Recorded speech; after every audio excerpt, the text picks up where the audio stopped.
गर्मी में गरीब बहू की बर्फ की रसोई। माँ, आज तो रसोई में से बहुत अच्छी खुशबू आ रही है। अब क्या बना रही हो आज खाने में? मेरी गुड़िया रानी को कब से दम बिरयानी खानी थी ना, तो मैं वही बना रही हूँ।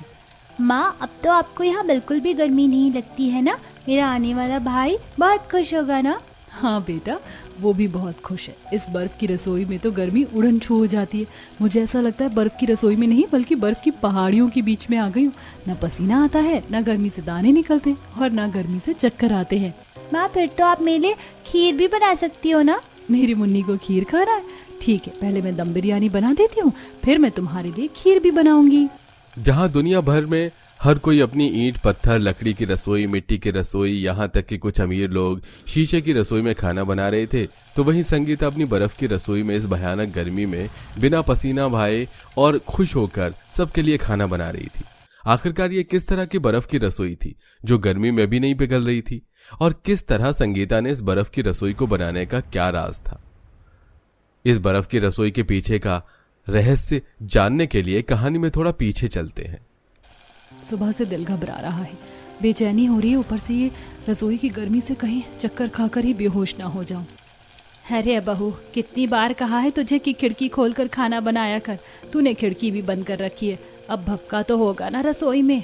माँ जी, अगर खिड़की खोल दी ना तो धूप सीधा मुझ पर आएगी, फिर धूप में जलते हुए खाना बनाना पड़ेगा।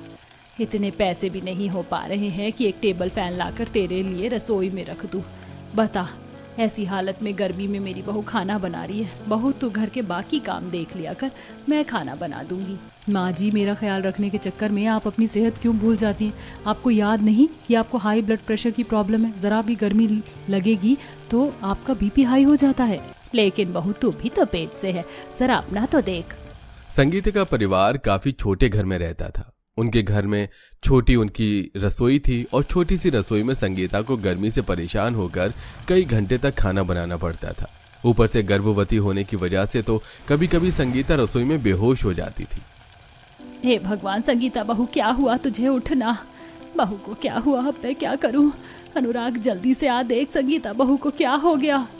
अनुराग संगीता को उठाता है और उसे जल्दी से अस्पताल लेकर जाता है। डॉक्टर, मेरी पत्नी ठीक तो है ना? वो अचानक बेहोश कैसे हो गई? देखिए, प्रेगनेंसी में आए दिन चक्कर आना, बेहोश होना ये आम बात है, लेकिन मैंने आपको पहले ही कहा था कि उन्हें हाई ब्लड प्रेशर की दिक्कत है। ऊपर से वो गर्भवती हैं। ऐसी हालत में ज्यादा देर गर्मी में काम करना उनकी सेहत के लिए अच्छा नहीं है। आप जितना हो सके उन्हें ठंडक में रखिए और हर थोड़ी देर में कुछ न कुछ ठंडी खाने पीने की चीज उन्हें देती रहिएगा। अनुराग एक छोटी सी फैक्ट्री में जूते की पैकिंग का काम करता था। रोज मिलने वाले 100-200 रुपए से अनुराग को हर दिन का गुजारा चलाना पड़ता था। इसमें भी अनुराग घर के लिए थोड़ा कम राशन लाकर आए दिन अपनी पत्नी के लिए कभी जूस तो कभी कोई फल लेकर आ जाया करता था। ये लो संगीता, आज मैं तुम्हारे लिए मौसमी का जूस लेकर आया हूँ, इसे पी लो। लेकिन ये तो गर्म हो गया है। पर मैंने तो इसमें बर्फ डलवाई थी, लगता है रास्ते की गर्मी से ये गर्म हो गया। कोई बात नहीं, मैं पड़ोस से थोड़ी बर्फ मांग कर ले आती हूँ। संगीता अपनी पड़ोस में रहने वाली आशा के घर जाती है और उससे बर्फ मांगती है। आशा संगीता को अपने किचन में ले जाती है और उसके लिए फ्रिज से बर्फ निकालने लगती है। आशा के किचन में जाते ही संगीता को काफी ठंडक महसूस होती है और तभी संगीता की नजर किचन में लगे एसी पर पड़ती है। आशा, तुम्हारी रसोई में तो एसी लगा हुआ है। आजकल तो हर कोई रसोई में एसी लगवा रहा है। गर्मी इतनी है कि बिना एसी की रसोई में खड़े होकर खाना बनाना मुश्किल हो जाता है। पैसा हो तो इंसान सब कुछ कर सकता है। एक मेरी पड़ोसन की रसोई है, एसी है, और एक मेरी रसोई है जो एसी कम ईंट की भट्टी ज्यादा दिखती है। संगीता बर्फ लेकर घर आ जाती है और अब जूस को ठंडा करके पीने लगती है और ऐसे ही कुछ दिन गुजर जाते हैं। गर्मी में घंटों तक रसोई में खाना बनाने की वजह से कई बार तो संगीता के शरीर पर गर्मी के दाने ही निकल आते हैं। माँ जी, देखिए ना, पीठ पर कितने दाने निकल आए हैं। बहुत खुजली हो रही है, जलन हो रही है। परेशान मत हो बहू, मैंने मुन्नी के हाथ से पाउडर मंगवाया है, लगा दूंगी तुझे, थोड़ा चैन मिल जाएगा। माँ जी, अब तो ये चैन ठंडी ठंडी बर्फ लगाने से ही मिलेगा। तो मैं पड़ोस से जाकर बर्फ ले आता हूँ। जिनसे मैं बर्फ लाती हूँ वो 2 दिनों के लिए बाहर गए हुए हैं। आप मार्केट से ही 10-20 रुपए की बर्फ खरीद कर ले आइए। अनुराग जल्दी से मार्केट जाता है और 20 रुपए की बर्फ खरीद कर घर लेकर आता है। अनुराग उस बर्फ के टुकड़े को बीच में से तोड़कर मटके में डाल ही रहा होता है कि तभी उस बर्फ के टुकड़े को देखकर संगीता कहती है, अनुराग, इस बर्फ के टुकड़े में कुछ है, देखो कुछ चमक रहा है। अरे हाँ, कुछ चमक तो रहा है, लेकिन ये है क्या? अनुराग जैसे ही उस टुकड़े को तोड़ता है तो उसके अंदर से एक अंगूठी निकलती है। अरे इस बर्फ के टुकड़े के अंदर अंगूठी किसकी है? दिखने में तो काफी महंगी लग रही है। लगता है जिसने ये बर्फ जमाई है शायद उसी के हाथ से अंगूठी निकलकर इस बर्फ के अंदर गिर गई हो। संगीता उस अंगूठी को अपने हाथ में लेकर देखने लगती है कि तभी उस अंगूठी के अंदर से एक सुनहरी रोशनी निकलती है और उस सुनहरी रोशनी के साथ उन सब के सामने एक सुंदर सी परी हाजिर होती है, जिसे देख पूरा परिवार काफी हैरान होता है।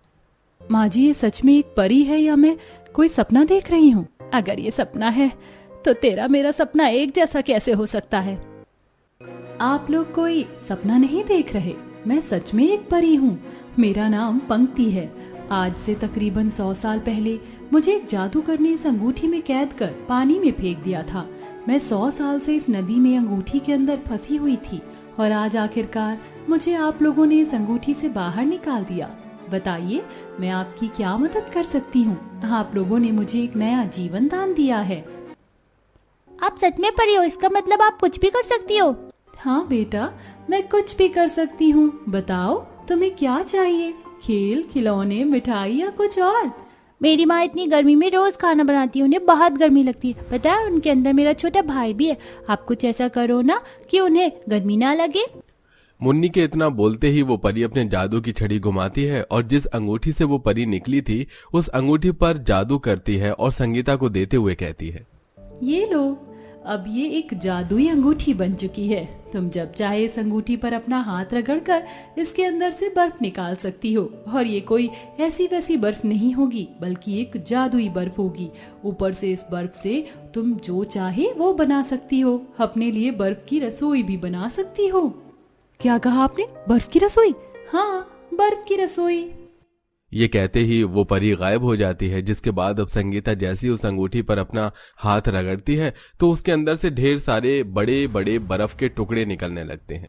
अरे, इसका मतलब वो परी सच कह रही थी, इस अंगूठी के अंदर से तो सच में बर्फ के टुकड़े निकल रहे हैं। और क्या कहा था उसने कि ये बर्फ के टुकड़े जादुई बर्फ के टुकड़े हैं। अब हम इन बर्फ के टुकड़ों से सच में एक बर्फ की रसोई बना सकते हैं। अनुराग उन बर्फ के टुकड़ों से अपनी बीवी के लिए अब एक बर्फ की रसोई बनाने लगता है। संगीता बार बार उस अंगूठी को रगड़ती है जिससे ढेर सारी बर्फ निकलती है और अनुराग उससे रसोई बनाता है। सभी लोग अनुराग की काफी मदद करते हैं और कुछ घंटे में बर्फ की रसोई बनकर तैयार हो जाती है। उस बर्फ की रसोई में आते ही संगीता को काफी ठंडक महसूस होने लगती है। ऐसा लग रहा है जैसे हम शिमला आ गए हों। चारों तरफ कितनी ज्यादा ठंडक है, कितना अच्छा लग रहा है। अब मेरी बहू आराम से खाना बना सकेगी और इसे कोई दिक्कत भी नहीं होगी। संगीता जल्दी से सबके लिए बर्फ की रसोई में खाना बनाती है। घंटे तक रसोई में रहने के बावजूद भी संगीता को ना ही गर्मी लगती है और ना ही बेचैनी होती है। साथ ही जादुई बर्फ के होने की वजह से गर्मी से वो बर्फ गल भी नहीं सकती थी। आपने तो बहुत अच्छी बिरयानी बनाई है। पहले उस रसोई की गर्मी की वजह से आप मेरे लिए बिरयानी नहीं बनाती थी ना, लेकिन अब तो आप रोज बना सकती हो। मैं तो हमेशा यही सोच सोच के परेशान होती थी कि जैसे तैसे तेरे महीने के दिन चढ़ेंगे, गर्मी में खाना कैसे बना पाएगी। लेकिन बहू, मैं बहुत खुश हूँ कि आखिरकार मेरी बहू को गर्मी से राहत मिल ही गई। ये तो माता रानी की कृपा है। वो तो खुद एक माँ है, तो कैसे किसी और माँ को तकलीफ में देख सकती हैं। अब संगीता उस जादुई अंगूठी की मदद से जब चाहे जादुई बर्फ निकालती और उस बर्फ से कभी सोने के लिए बिस्तर तो कभी कोई सामान बना देती और आखिरकार संगीता को इस चिलचिलाती गर्मी के मौसम में भपकती रसोई में खाना बनाने से छुटकारा मिल जाता है। और अब संगीता बिना गर्मी से परेशान हुए हंसी खुशी अपनी बर्फ की रसोई में खाना बनाती है। चल बहू, देखते हैं कि आज मेरे घर में अपनी पहली रसोई में तूने क्या बनाया है। अच्छा, तो खाने में आलू पूरी और हलवा बना है। अरे संगीता, अब क्या इस खाने को बस निहारती ही रहोगी? आओ साथ मिलकर खाते हैं। गणेश के ऐसे बोलने पर सभी ने खाने का एक एक बाइट ले लिया। खाना मुंह में डालते ही सभी को वो बहुत ही ज्यादा पसंद आया। और खाना तो तुमने अच्छा बनाया है श्वेता, काफी अच्छा है। सिर्फ अच्छा नहीं बहू, खाना बहुत बहुत बहुत अच्छा है। मजा आ गया। इतना अच्छा खाना तो मैंने आज तक नहीं खाया है। बहू सच में आज तो तूने अपनी कुकिंग स्किल से अपनी सास को भी फेल कर दिया। गणेश की बात को सुनकर श्वेता बस मुस्कुरा दी, लेकिन संगीता को ये बात पसंद नहीं आई थी। क्या इस गरीब ने मुझसे भी अच्छा खाना बनाया? हो ही नहीं सकता। अरे एक तो ये गरीब घर से आई हुई लड़की है, ऊपर से ये अपनी तुलना मुझसे करवा रही है। अभी इसकी खुशी में आग लगाती हूँ। बहू मुझसे अच्छा बना है ये तो पता नहीं, लेकिन खाना ठीक ही बना हुआ है और इस खुशी में मैं तुझे कुछ देना चाहती हूँ। ये ले, ये किसी तिजोरी या मकान की चाबी नहीं है, ये चाबी है मेरी 10 पीढ़ी पुरानी खानदानी रसोई की। खानदानी रसोई? हाँ बहू, खानदानी रसोई। तुझे पता है उसमें मेरी सासू माँ की सासू माँ की सासू माँ की ना जाने कितनी सासू माँ ने काम किया। वो रसोई कम से कम 400 साल पुरानी है और अब से उस रसोई को मैं तुझे सौंपती हूँ। आज तक उसमें ताला लगा हुआ था सिर्फ इसलिए कि जब उसके लायक बहू आएगी जो कि सर्वगुण संपन्न होगी तो उसे मैं वो रसोई दूंगी। वाह श्वेता, घर में आते ही तुमने तो सिक्सर मार दिया। बेचारी श्वेता और देवर जी उस रसोई को वरदान समझ रहे हैं, लेकिन हम जानते हैं कि वो रसोई अब किसी कबाड़े के ढेर से ज्यादा कुछ नहीं है। माँ जी के मन में जरूर चोर है, तभी तो उस रसोई की बात कर रही हैं। संगीता से रसोई पाकर श्वेता बहुत खुश हुई, लेकिन उसे नहीं पता था कि उसके आगे साथ क्या क्या होने वाला है। संगीता की 3 बहुएं थी, अनुष्का, अंकिता और श्वेता। 2 बड़ी बहुएं तो संगीता की ही तरह अमीर परिवार से आई हुई थी, लेकिन श्वेता एक लौती गरीब परिवार से थी, जिसकी वजह से संगीता उसे नापसंद करती थी। ऐसे ही अगले दिन, चलो सभी के लिए जल्दी जल्दी नाश्ता बना देती हूँ। अरे रुको रुको श्वेता, कहाँ जा रही हो? तुम आज यहाँ नाश्ता नहीं बनाओगी? भूल गई क्या तुम्हारी खानदानी रसोई? अरे हाँ, मैं तो बिल्कुल भूल ही गई थी। भाभी मुझे नहीं पता कि वो रसोई कहाँ है, आप मुझे ले चलो ना। श्वेता की बात सुनकर अंकिता उसे अपने घर की खानदानी रसोई में ले जाने लगी। वो दोनों सबसे पहले अपने घर से निकल आई और घर के पास बने एक खंडर से कमरे में आकर रुक गईं। ये है खानदानी रसोई? अंकिता ने जैसे ही उस कमरे का दरवाजा खोला तो देखा वो तो एक स्टोर रूम था। श्वेता उसे देखकर कंफ्यूज हो गई, लेकिन कुछ बोली नहीं। अंकिता उसे अंदर लाई और उसकी जमीन में से उसने एक और दरवाजा खोला जो नीचे खानदानी रसोई को जाता था। ये रास्ता तुम्हारी खानदानी रसोई की तरफ को जाता है श्वेता। देखो मैं तुम्हें टॉर्च से दिखाती हूँ। ये सीढ़ियाँ देख रही हो? ये मिट्टी की सीढ़ियाँ हमें नीचे लेकर जाएंगी। भाभी इस खंडहर से कमरे के नीचे रसोई है, और वो भी इतनी अंधेरी और भयानक। तुम्हारा तोहफा है। यहाँ लाइट कहाँ है? लगता है लाइट नहीं है। अरे हाँ, यहाँ तो लालटेन ले जाना पड़ता है। अंकिता ने ऐसे बोलकर वहां रखा हुआ लालटेन जला दिया और वो वहां से चली गई। अब श्वेता उस सालों पुरानी रसोई में अकेली थी। हे भगवान, मैं यहाँ पर क्यों हूँ? मुझे बहुत डर लग रहा है और साथ ही यहाँ पर कितनी गर्मी भी है। मैं क्या करूँ? चलो काम में लग जाती हूँ तो डर कम हो जाएगा। श्वेता ने ऐसे बोलकर चारों तरफ को लालटेन घुमाई। मिट्टी की रसोई में एक कोने में मिट्टी का ही चूल्हा था और दीवार के सहारे से बड़े बड़े मिट्टी के बर्तन सट रहे थे। श्वेता एक बड़े मिट्टी के तसले के पास आई और जैसे ही उसने उसे हटाया तो उसके पीछे से एक छिपकली निकलकर भागी। हे भगवान, यहाँ इस पुरानी रसोई में और क्या क्या देखने को मिलेगा। श्वेता ने डर कर उस तसले को उठा लिया और उस चूल्हे पर रखकर चूल्हा फूंकने लगी। कुछ देर बाद चूल्हा जला, जिसके बाद श्वेता सभी के लिए चाय और पराठे लेकर गई। वाह बहू वाह, मजा आ गया। इतने समय बाद चूल्हे पर बनी हुई चाय पी है और साथ में आग पर सिके हुए पराठे। वाह वाह वाह वाह।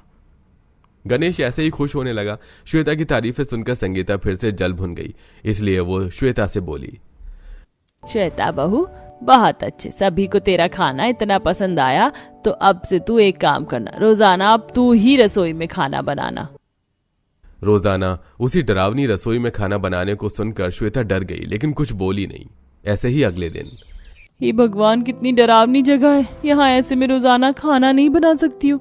इस रसोई में ना कोई लाइट है ना कोई रोशनदान, ऊपर से इतना डरावना स्टोर भी है।